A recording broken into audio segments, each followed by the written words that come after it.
మహాత్మా జ్యోతిరావు పూలే 135వ వర్ధంతి సందర్భంగా శుక్రవారం పాత బస్టాండ్ సెంటర్లో పూలే విగ్రహానికి ప్రజా సంఘాల నాయకులు పూలమాలలు వేసి ఘనంగా నివాళులర్పించారు. ఈ సందర్భంగా అంబేద్కర్ ఉద్యమ సీనియర్ నేత ఐతాభక్తుల రామేశ్వరరావు, పెన్షనర్ల సంఘం రాష్ట్ర ప్రధాన కార్యదర్శి కె సత్యరాజు, సిఐటియు జిల్లా అధ్యక్షుడు దువ్వా శేషబాబ్జీ, మాజీ జడ్పీటీసీ నుల్కుర్తి వెంకటేశ్వరరావు, సిపిఎం నగర్ కన్వీనర్ పలివెల వీరబాబు తదితరులు మాట్లాడుతూ బడుగుల జీవితాల్లో అక్షర వెలుగులు నింపిన జ్యోతి మహాత్మా పూలే అని కొనియాడారు. కుల వివక్షత, అంటరానితనంపై పోరాడిన పూలే దేశంలో తొలి సామాజిక విప్లవకారుడని అన్నారు. తన భార్య సావిత్రిబాయికి చదువు నేర్పి తన ద్వారా బాలికల విద్యా వ్యాప్తికి విశేషమైన కృషి చేశారని అన్నారు. 1874లో సత్యశోధక్ సమాజ్ స్థాపించి యువతను అభ్యుదయ మార్గంలో నడిపించారని అన్నారు. 1882లో హంటర్ కమిషన్ కు విద్యా రిజర్వేషన్ల గురించి పూలే వినతి పత్రం సమర్పించారని అన్నారు. ప్రపంచ మేధావిగా పేరుగాంచిన అంబేద్కర్ పూలేను తన గురువుగా భావించారని అన్నారు. పూలే స్ఫూర్తితో అందరికీ విద్య, సామాజిక న్యాయం సాధనకై నేటి తరం ఉద్యమం సాధించాలని అన్నారు. ఈ కార్యక్రమంలో సిఐటియు జిల్లా ప్రధాన కార్యదర్శి చెక్కల రాజ్ కుమార్, నగర కన్వీనర్ మలకా వెంకటరమణ, జిల్లా కమిటీ సభ్యుడు మేడిశెట్టి వెంకటరమణ, కేవీపీఎస్ నాయకులు G Satyanandam, ASHA workers union నాయకురాలు చంద్రమల పద్మ, వ్యవసాయ కార్మిక సంఘం నాయకులు టేకుముడి ఈశ్వరరావు, టి రాణి, డి శారద, వెంకట్రావు, లోవరాజు తదితరులు పాల్గొన్నారు. చేసిన సర్వీస్ ఒకసారి గుర్తు చేసుకోండి. ఎవరో ఆ రోజుల్లో ఒక దళితుల స్త్రీలే కాదు, ఏ స్త్రీ కూడా చదవకుండా చేసిన మరి ఈ మణిధరం శాస్త్రాన్ని ఆయన పక్కన పెట్టి అసలు ఇతర కులాలు కూడా చదవాలి, లేడీస్ అందరూ చదవాలని భార్యకి చదువు చెప్పి టీచర్ ట్రైనింగ్ ఇచ్చి ఆవిడ చేత స్కూల్కి పంపిస్తుంటే అప్పుడు ఆవిడ మీద నువ్వు స్కూల్కి వెళ్ళడానికి లేదని చాలా మంది అగ్రకుల స్త్రీలు కానీ అగ్రకులాల వాళ్ళు కానీ పేడ నీళ్ళు చదవడం, ఇదంతా చూసి ఆవిడ ఆ పేడ నీళ్ళతో స్కూల్ చెప్పాలని మరి రెండో చీర ఆ బ్యాగ్ లో పట్టుకెళ్ళి ఆ చీర ఇప్పేసి ఉతుక్కుని మళ్ళా చీర పట్టుకుని ఇంత సేవ చేసిన మరి పెద్దల్ని వాళ్ళ మరవకూడదు, మనం వాళ్ళ సాగాల్ని మనం ఎప్పుడు మనం గుర్తించుకోవాలని మనవి చేస్తూ సెలవు తీసుకుంటున్నాను. నా పేరు ఐతాభక్తుల రామకృష్ణ.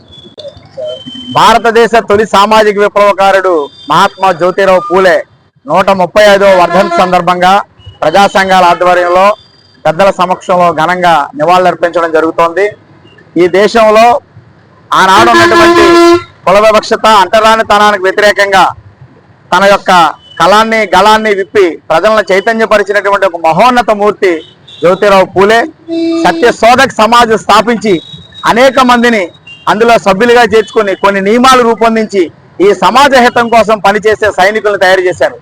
1882లో హంటర్ కమిషన్కి విద్యారంగానికి నిధులు కేటాయించాలని, రిజర్వేషన్లు కల్పించాలని, ఉపాధ్యాయులకి జీతాలు పెంచాలని ఒక ప్రాథమికమైన చర్చని లేవదీసినటువంటి ఒక దార్శనికుడు మహాత్మా జ్యోతిరావు పూలే. కార్మికుల కోసం, రైతుల కోసం, కౌలు రైతుల కోసం ఆయన గళాన్ని వినిపించారు. అంతేకాకుండా మహాత్మా జ్యోతిరావు పూలే గొప్పతనం ఒక ముక్కలో చెప్పాలంటే మనందరికీ ప్రపంచ మేధావిగా పేర్కొనబడినటువంటి బాబాసాహెబ్ అంబేద్కర్ మహాత్మా జ్యోతిరావు పూలేని గురువుగా భావించారు. యాక్చువల్గా పూలే జీవితాన్ని ఆయనే రాయాలనుకున్నారు. సమయం కుదరకపోవడం వల్ల ధనంజయ్ కీర్ గారు అంబేద్కర్ ఫ్రెండ్ జ్యోతిరావు పూలే జీవితాన్ని రాశారు. కానీ అంబేద్కర్ గారు శూద్రుడు అంటే ఎవరు అనే పుస్తకాన్ని రాసి మహాత్మా జ్యోతిరావు పూలేకి అంకితం ఇచ్చారు. అంత గొప్ప మహానుభావుడు జ్యోతిరావు పూలే. ఆయన స్ఫూర్తి నేటికి కొనసాగాల్సిన అవసరం ఉంది. ఈ దేశంలో అందరికీ చదువు కావాలి. అందరికీ చదువులో ముఖ్యంగా ఆడపిల్లలకి, మహిళలకి చదువుకుంటే ఈ దేశం మరింత ముందుకు సాగడానికి అవకాశం ఉంది. అటువంటి నేపథ్యంలో మహాత్మా జ్యోతిరావు పూలేని స్మరించుకుంటూ అందరికీ చదువు కోసం, సామాజిక న్యాయం కోసం, ఈ దేశం అన్ని రకాలుగా కార్మిక కష్టజీవులు ముందుకు రావడం కోసం కృషి చేయాల్సిన అవసరం ఉన్నది. అందుకు మహాత్మా జ్యోతిరావు పూలేని స్ఫూర్తిగా తీసుకుని ప్రజా సంఘాలకు ముందుకు కొనసాగుతామని తెలియజేస్తూ అందరికీ ధన్యవాదాలు తెలియజేస్తూ జ్యోతిరావు పూలే 135వ జయంతి సందర్భంగా జోహార్లు. జ్యోతిరావు పూలే గారు సుమారు అంటరానితనం ఉన్న రోజుల్లో, చదువుకోని రోజుల్లో కూడా ఆడవారు ఎందుకు చదువుకోలేదు, ఎందుకు చదవటం లేదు, వారికి కూడా చదువుకోవాలి, ఆడవారు మగవారితో పాటు సమానం అని చెప్పి ఆయన విద్యాబుద్ధులు నేర్పించాలని చెప్పి ఆవిడ భార్య అయిన సావిత్రిబాయి పూలే గారికి ఆవిడ విద్య నేర్పించి ఆ విద్యతో మిగతా వారందరూ కూడా విద్య నేర్పించాలి అని చెప్పి మొట్టమొదటి స్త్రీ ఉపాధ్యాయురాలైన జ్యోతిరావు పూలే గారి భార్య సావిత్రిబాయి పూలే గారు దగ్గరుండి ఆ గ్రామంలోని ఆ చుట్టుపక్కల గ్రామంలో కూడా చాలామంది మహిళలకి విద్య నేర్పించడం జరిగింది. ఆ టైంలో చాలామంది పెత్తందారులు ఎవరు కూడా చదువుకోకూడదని చదవనీయకూడదని ఈయన చాలా ఇబ్బందులు పెట్టారు. అటువంటి ఇబ్బందుల్లో కూడా లెక్క చేయకుండా ఆవిడ ఒక చాలా స్కూల్ని ఏర్పాటు చేసి ఆ స్కూల్లో విద్యాబుద్ధులు నేర్పించి మొట్టమొదటిసారి స్త్రీకి విద్యను నేర్పించిన వ్యక్తి ఎవరున్నారంటే బాబా సావిత్రిబాబు పూలే జ్యోతిరావు పూలే గారి భార్య సావిత్రిబాబు పూలే గారిని తెలియజేస్తూ మరి ఆయన యొక్క అదుపు ఆజ్ఞ వల్లనే ఆయన వల్లనే ఇవాళ ప్రతి వారు కూడా బీసీ సామాజిక వర్గాల్లో ఒక స్థాయికి వచ్చాయంటే దానికి కారణం జ్యోతిరావు పూలే గారని చెప్పి తెలియజేస్తూ ఈ అవకాశం అందరికీ ధన్యవాదాలు. వార్తల్లోని ముఖ్యాంశాలు మరోసారి.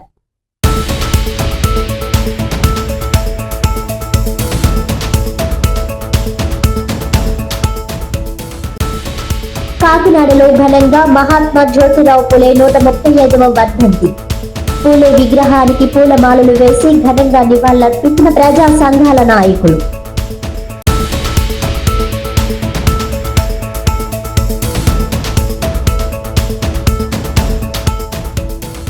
కాకినాడ బార్ అసోసియేషన్ ఆధ్వర్యంలో తొలిసారిగా న్యాయమూర్తులు న్యాయవాదుల cricket tournament. Kakinada Rangaraya medical కళాశాల గ్రౌండ్ లో ఘనంగా ప్రారంభించిన కాకినాడ 3వ అదనపు జిల్లా జడ్జ్ జి ఆనంది.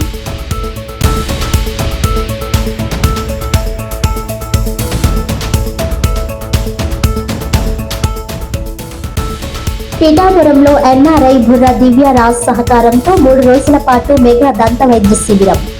25,000 మందికి పైగా వైద్య పరీక్షలు నిర్వహించేలా ఏర్పాటు చేయడం అభినందనీయమన్న కాకినాడ ఎంపీ తంగెళ్ల ఉదయ్ శ్రీనివాస్.